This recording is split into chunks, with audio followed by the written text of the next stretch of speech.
Welcome, everyone. Thanks for joining us today. We've got Equity Trust Company and Tyler McGee, and Matt is going to take it away. So enjoy. Thank you, Kylie. Thanks for working through the technical difficulties here this morning. Appreciate that. Sorry we're a couple minutes late, but appreciate everybody joining us. I'm Matt Burk. I'm founder and CEO of Verivest Fund Services. We do these webinars once a month or as frequently as we can. And today we're here for a discussion on self-directed IRAs and how managers in the private space can try to tap into that market for capital raising. So please, if you have questions as we go, type them into the Q&A section on the bottom of your screen. We'll do our best to answer them throughout the conversation, and then we'll have some Q&A at the end if we have some questions. So my guest today is Tyler McGee from Equity Trust Company. Tyler, welcome. Appreciate you being on the show. Yeah, appreciate it. Yeah, you might think you got this little echo going on there with the two things, so maybe you can work on that while I kind of do a little introduction. So if Tyler works for Equity Trust Company, probably a lot of you guys may be familiar with it. Quite sizable organization. We've certainly dealt with IRA companies for many years, have a lot of experience and background in it, so have a fair amount of understanding of it. And some of you may as well, and some of you may have less familiarity. So may cover a little territory you already know, but hopefully we'll cover some things that you don't know. So Tyler, can you tell us a little bit about yourself and your background? And for those that don't know you, just give us a little bit of context about where you come from and Equity Trust. Yeah, absolutely. So, based here in Texas, born and raised. I've been in sales. Oh, what's the timeline now? Probably for about 11 years now.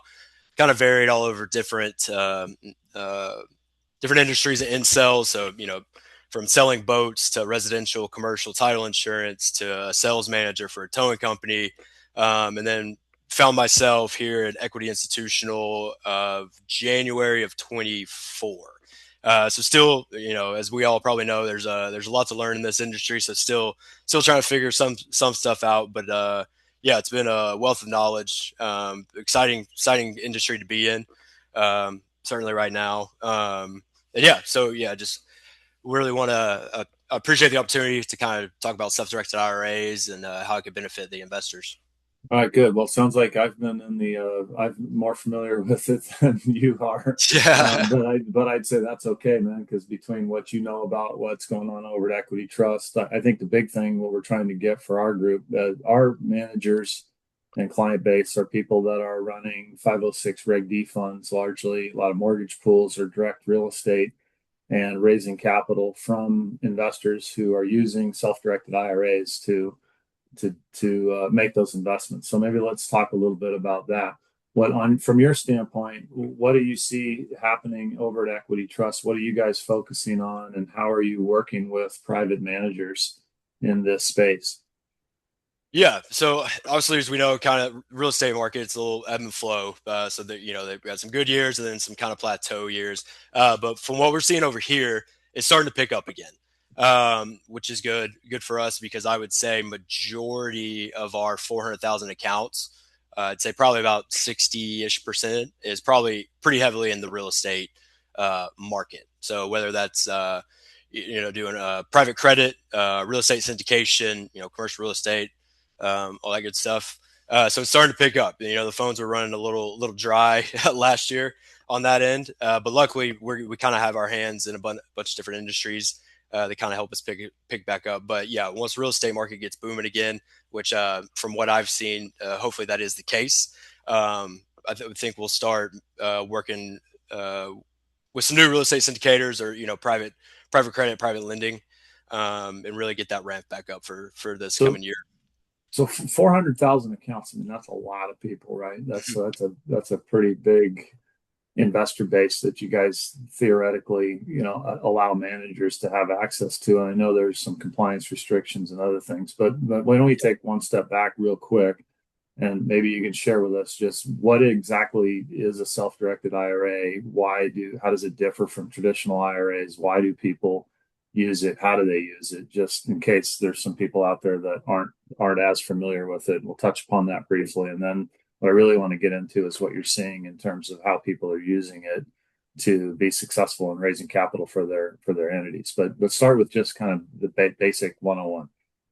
Yeah, absolutely. So maybe I'm sure many people know, or if this is the first time hearing about self-directed IRA, really a self-directed IRA, it's kind of a marketing term, but it really gives the investor the opportunity to truly diversify their investment portfolio. So say you have like an IRA or 401k, or mostly IRA at like some of the big players like Fidelity and Schwab, they're really wanting you to invest in their book of business. So like the stocks and bonds, which is awesome, but it's also very volatile. So kind of this approach gives the investor, whether they want to go into real estate or hedge funds or startups, venture capital, so on and so forth, really gives them the opportunity to truly diversify, so they're not putting all their eggs in one basket. And then with respect to equity trust, like how would you differentiate yourself? I mean, there's a lot of self-directed IRA companies out there, right, that are kind of competing for the same investor, and there's fees are always an issue, right? People don't like paying fees. So it's a business that requires a lot of folks and not that much money that you're making on any one deal. Like what is the differentiator in your mind between you guys and any one of multiple other self-directed IRA companies that do more or less the same thing? Yeah, absolutely. So, we kind of stand out in the world of alternative investments because due to our comprehensive approach to the self-directed retirement accounts. So we've been in business, I think it's 52 years. As I mentioned, we have 400,000 accounts, continuously growing. And then we have, I think updated numbers I saw were 76 billion assets under custody. So as far as I know, that does make us the oldest and the largest custodian in the U.S. And then again, kind of our offer of wide range of alternative investments. So like I mentioned, real estate, private equity, hedge funds, commodities, crypto, precious metals, so on and so forth. So this really allows the investors to diversify their portfolios and take advantage of not only their personal knowledge, but our knowledge, with those 52 years of certain industries and investments.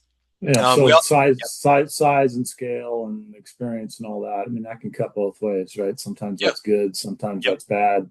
I think it kind of depends on the individual investors or managers.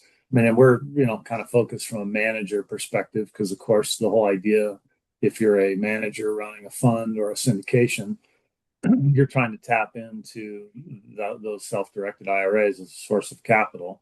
Right. So I know there are compliance limitations. And so we have a question here already. And this is one I was going to ask some version of anyway. Yeah. You guys are, because you're a fiduciary, right? You guys take the money in, you're a custodian. You can't push or promote any particular investment, right? You guys are not investment advisors. You don't give investment advice. You don't suggest where they invest. I mean, the whole SD is self-directed, right? They need to pick and choose. That said, right, in order to be able to provide a variety of investment opportunities to them, you guys presumably try to have as many managers as you can that have some sort of access, right, to all of that. But you have to do that very carefully without actually promoting them and having it be interpreted right. So the question in here was around one of your competitors that has this manager has at least two investors through another self-directed IRA company, but they've been very reluctant to work with him to put on any sort of marketing or webinar. How do you guys deal with that issue? What approach do you take to working with managers to kind of get them on your platform or give them access to your investor base without crossing the line into investment advice? Yeah, absolutely. Great question. So yeah, as you mentioned, legally, we are not allowed to endorse specific deals, but kind of how we work around it per se or tiptoe the line is doing education. We're really big on the education part of it. So hopping on this webinar, I think between me and my team, we probably do 30 or 40 webinars a month, just kind of scattered all over, different industries. But towards the manager side of it, again, education. With me being in Texas and I handle Arizona and all that as well, we're kind of broken up in territories. We'll fly into certain conferences. We'll host dinners, happy hours, lunch and learns. And then the co-marketing part of it comes in as well. So although we can't blast it out to, our 400,000 accounts, we do co-market it. with the manager hosting the event. So we'll, me and my team, and then our marketing group will post on our whatever socials we have. So we're pretty heavy on LinkedIn. I think there we have 16, 17,000 followers. And there's been certain, instances depending on the asset and timing where, we've helped co-market some events. And, we've had a handful of people show up from our potential investors for the manager side. And then there's been some where we've had, 30, 40 show up. Again, it really just depends on that asset and the timing. If they have any minimums, if they need to be accredited, not accredited, kind of the nuances of that. Yeah. So if I'm a manager specifically, like I'm less interested in how you guys promote your stuff and how do you help a manager promote themselves without crossing the line? So like if a manager was to call you up, say, hey, Tyler, I'm interested in doing a co-marketing event, like because they want to get access to your investors, right? And you say, well, Yep. yeah, we want to make that product available to our investors, right? Because you need investors to be making investments, right? Yep. But we can't promote you. We can't tell people that we think you're great or that they should invest with you. So what if I called you up, what would you tell me? Like what opportunities exist for a manager to co-market using education, of course, as the base? How do you do that? Yeah. So again, yeah, like you mentioned, education is the big one. But another example is if we've had clients that invest in real estate strictly, I'd be like, hey, I just provide the information. I'm like, they have to do their due diligence. I'll set up, a joint call or just a one-on-one call with them, to kind of learn a little bit more about with the investor themselves and if they align with the manager. And then we, set up that call. And then again, provide marketing material is a big one too. So again, we'll do like co-branded landing pages. Again, we'll blast out an event that they have, or we're starting to host. We actually have an event here in Dallas where we're inviting investors and managers. So they can, there's a networking event 4 or 5 hours that they can speak to investors, see if there's any interest in the asset that they're offering or the fund that they're trying to invest in. So we're starting to ramp up on those as well. Where in the past we've tried it before, and then legal gets in the way or something like that. But we are starting to do that. There's talks about potentially roundtables, so we'd have people from different industries kind of hop on for like a fireside chat to kind of discuss what they see in their certain trends that they see in their certain industries, to kind of draw some interest from that investor base. Yeah, and of course, that's to me, the bigger the company gets, like that's again, you guys have advantage of size and scale. You guys have disadvantages. Legal can often be one of them, right? Because Yep. the bigger you are, the more conservative the legal becomes, and that makes it hard for a manager to try to figure it out. So I'd love to see or hear how you guys walk that line without crossing it, right? Because you can't cross it; it's a legal issue. But you need to have those managers and so forth. What do you guys have? I've seen other self-directed IRA companies. Do you guys have any sort of directory or online access for managers? I mean, could they come into a spot where people could find them, even if because you're not promoting anybody, but you would at Yeah. least be able to have some sort of a directory that people could get into? Does anything like that exist?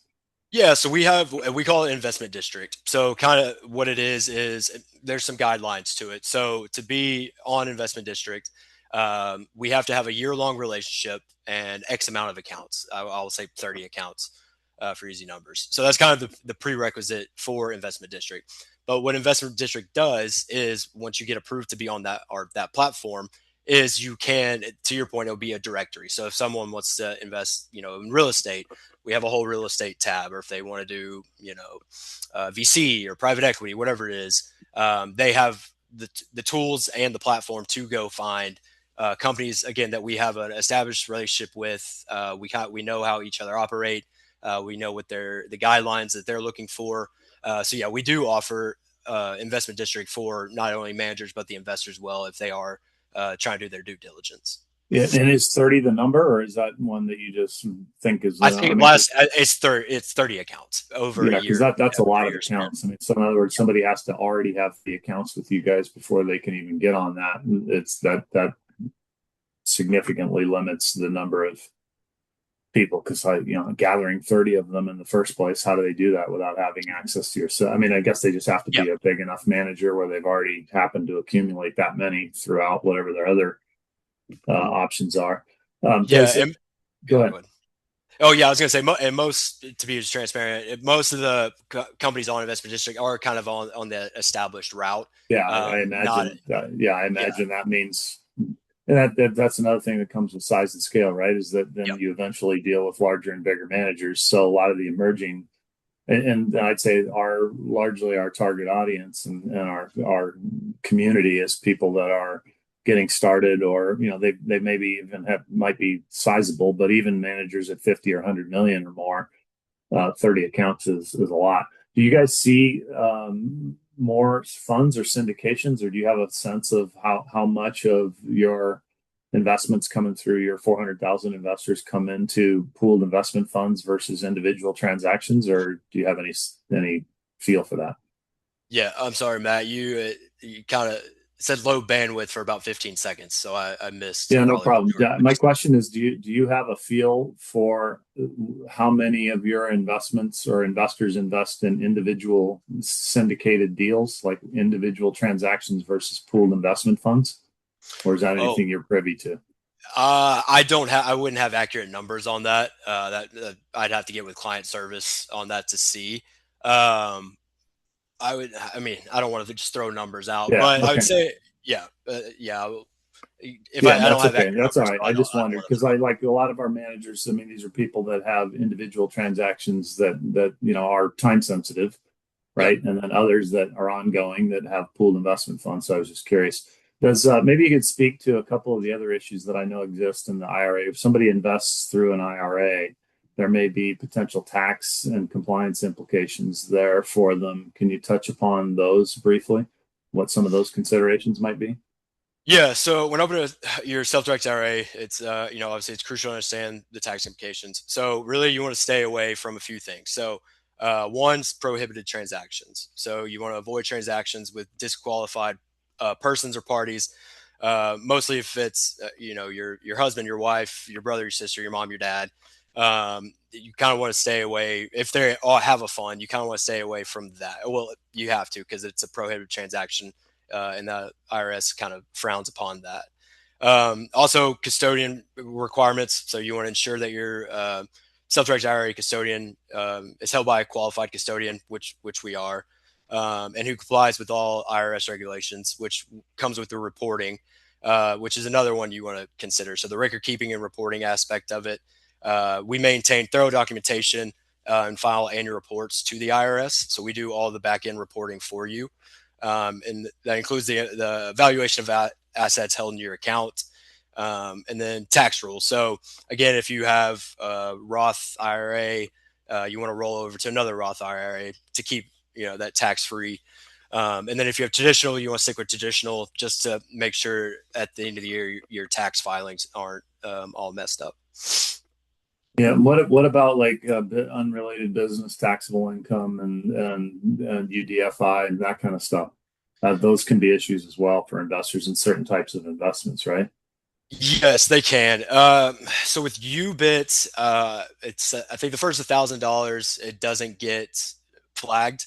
After 1,000, then it once you I think $1,001 to, and I don't have the numbers in front of me, to like 9 or 10,000, you get taxed a certain percentage. I think it's like the trust percentage that you get taxed. So that can add up pretty quick.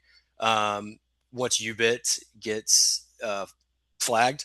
So yeah, again, under that $1,000, you're fine. But after that, it does go, and I can send this to you so we can send it out the percentages that they'll be taxed. But again, we'll do the reporting aspect of it. Hopefully, we can catch it, give the investor a decent heads up, be like, hey, and then they can talk with a tax professional to see if there's any loopholes. Yeah. So if you had to summarize, like, what have you seen in terms of any of these managers, and speaking from a manager, not an investor perspective, what would you say is kind of if you had to share any tips or things that people can do to really try to tap into this investor base? Do you have any thoughts thoughts there that stand out to you based on what you've seen from other managers? To tap into our investor base. Yes. Yeah. Again, it's really so having that initial conversation with us, so we can understand kind of how you operate, what your goals are. And again, without us being able to fully endorse a specific deal, again, our hands are a little tied. But again, if a party is interested in the investment district, or again, we've had great success with these webinars, bringing in some of our investors to potentially invest in their fund. And again, the marketing aspect of it's big too, which kind of ties into the education part. Yeah, and some of those events that you're talking about, like local, the one you're talking about down in Dallas, I mean, do you guys charge for that, or what is a manager? What's the criteria for a manager to be able to take advantage of that? Yes, so we do charge. I want to say I think this one is $120. It's a 2-day event, so it's April 17th and 18th. This is our second one in Texas. We do some in Ohio, we do some in Florida. I think we're trying to branch out to Arizona and California, kind of spread out the wealth a little bit. But yes, right now it's $120 for a 2-day event. So $120 for what is that? That means you don't get a booth or anything like that, right? You don't get a booth. No, so we don't do booths. You just reserve a seat to kind of listen to panels, and then again, those networking events during and after. It allows a manager to meet with investors and see if there's any interest there. So you guys are inviting both managers and investors to that, and then it's an education thing. But so the idea would be you get to come hang out, and you just have to be proactive about introducing yourself to people and meeting investors. But $120, I mean, that's cheap, right? Yeah. So if you can go in there, and if you met one investor that became any good, it's worth it. So I mean, I think that's the kind of thing that managers would be interested in. Right. Because a lot of times you go to conferences, you got to pay, $5,000, $10,000. I mean, just it's crazy numbers to get in there. Yeah. And then there really are no investors to be found anywhere.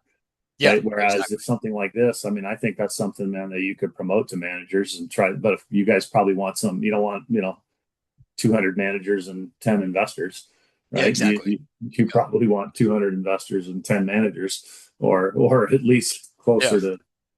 So, yeah, I mean, I feel like that's something that people could perhaps take advantage of. So, and then any other thoughts before we come? And I'm happy to Q&A. We had a question. I don't see any others. If anybody's got questions, please type them in.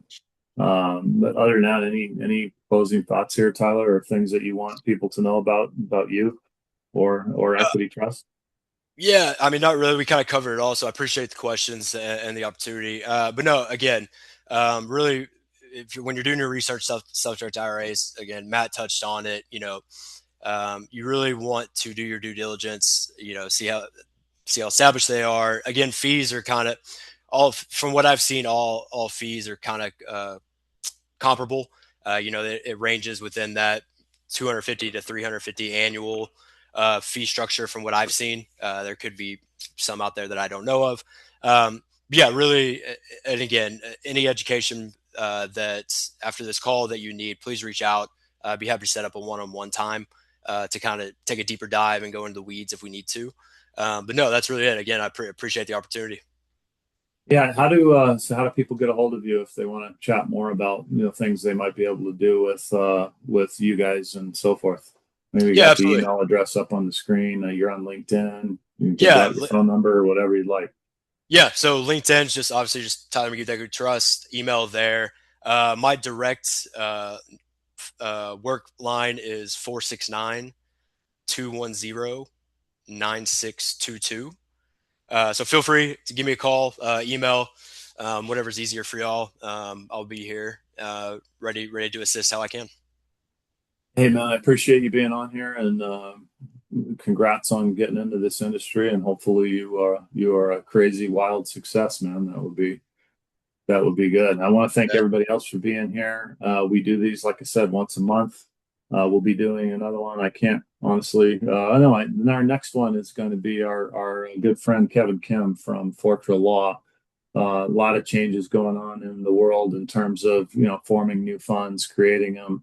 So we're going to have Kevin on to talk about that here next month. So appreciate everybody joining in. Thanks for being here, Tyler. Thanks for coming, and we'll catch you guys next time. Yeah, Thank appreciate you. it. Have a good one, everyone.